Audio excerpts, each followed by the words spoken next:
Alright, so the next exercise is to achieve this curve. Many times you may have a some sensor which give you just 0 to 5 volt of output based on what it sends. Alright, so you just have 0 to 5 volt here. Let's say you have input voltage of 0 to 5 volt and you want to control the drive at 0 to 50 hertz. Okay, so there is no biasing here. So bias adjustment is 0, polarity is 0, there's a biasing, no biasing here. Maximum frequency is 50 hertz, so it's 50 here. Now potentiometer frequency gain is 200%. By default it was 100.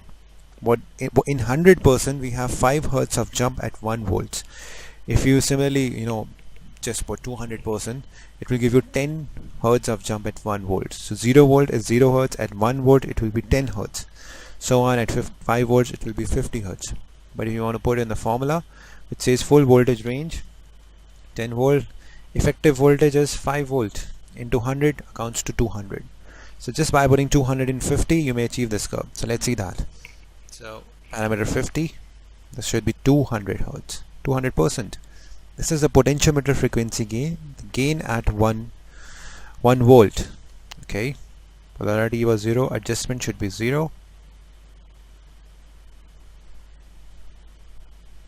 0. Now let's see the response. Frequency here. Now K0, 0 hertz. If I put K2000, which is my 5 volt, this will give you 50 hertz. If I put K1000, which is 2.5 volts, it will give you 25 hertz. If I put 500, which is what's 500, 1.25 volts, which is 12.5 hertz.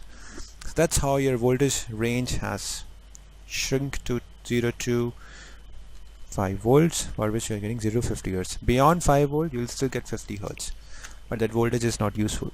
So the range is shrink to 0 to 5 volt by using potentiometer frequency gain. Alright, you can also achieve this like that if you want. You can give a biasing of this one and can have a curve like that. For this again you can go back to this and put the formulas, get the values, and you're done. Alright, so this is about changing the biasing, potentiometer frequency gain, and getting the results like that. Thank you.